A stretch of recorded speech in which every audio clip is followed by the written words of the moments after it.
Okay, and cut to 5 minutes later, we have got ourselves our entire fan here done.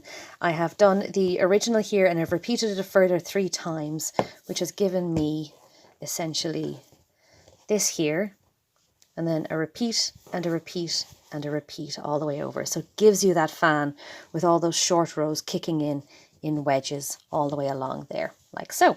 So the last little thing there to do before we start into the second panel is simply to do a row of double crochet stitches again, all the way up the last set of columns there. So basically you're working up your last repeat of this and you're putting double crochets into all those lines all the way down. Putting a double crochet into the base, which has been used as the base for every single repeat of this column here. They've all gone into the same spot there, right in the corner. You can even kind of see them all gathering up there. You've got 1, 2, 3, 4 columns, 4 full columns, one from each of the 4 repeats, and they all go into that little base there. So we're going to be double crocheting in there as well, and then on we go onto the other V's, all the way down to the marker as set in the pattern itself.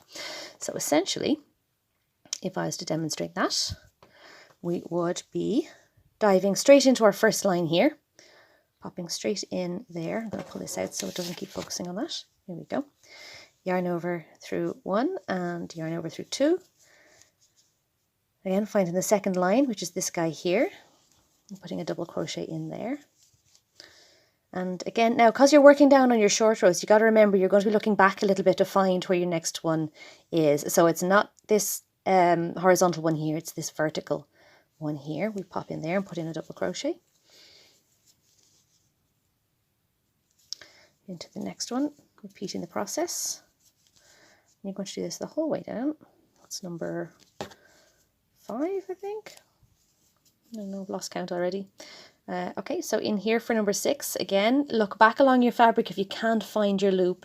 That is usually a pretty good indicator. And again, if you do pinch and pull, it is going to be the last one you find there on the very edge. There we go, so it's yarn over through 2. Find our next line along, this guy here. This guy here. And this essentially is what you're doing with these double crochets. Oh no. There you go. Just goes to show everybody can make a mistake. What you're essentially doing with these double crochets here is that you're giving your next panel something smooth and consistent to work on. But it's also getting your hook back to where it needs to be to start into panel number 2. Because essentially what you're doing is you're going to travel all the way along the wedge that you've created back towards the very start of it, back towards the start of chart A. And then from that point, you're going to be working your second wedge up. So there we go. We've got number 11 here on our fan. And then we're going to go into the base here that all those fans worked into. So popping straight in there, just like so. Another double crochet.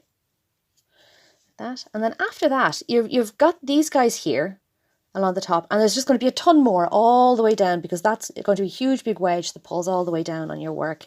So you're essentially working all the way down to the marker where it's telling you to go and stop in the actual pattern itself. So there's a lot more double crochets to do than just these few here. But to demonstrate, here we go. Let's do a few more. Do this guy.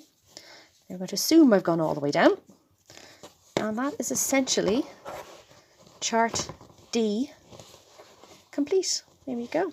This is it. The chart itself actually does wave out a little bit more, so you're not going to get a completely straight line. This is going to kick up a little bit. But what that essentially does for the pattern is it gives you a bit of a frill along the edge as you're going. If you don't want that frill, don't worry.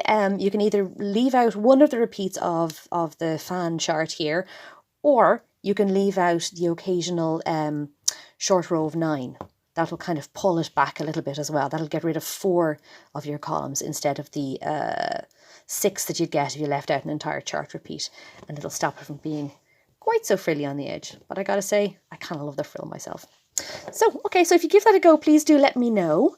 I think this is likely to be the last video for Finola. So unless anybody has any particular questions about any of the techniques used in this that haven't been addressed in one of the other videos, I'm going to pass on to the next pattern, and I'm going to do a bit of a vote on my Instagram grid for what pattern that should be that I go through with these videos again. So anyway, listen, thank you so much for watching this, and remember the link to the Finola pattern is available in the description as well. So please go and get that pattern too. Thanks a million. See you again next time.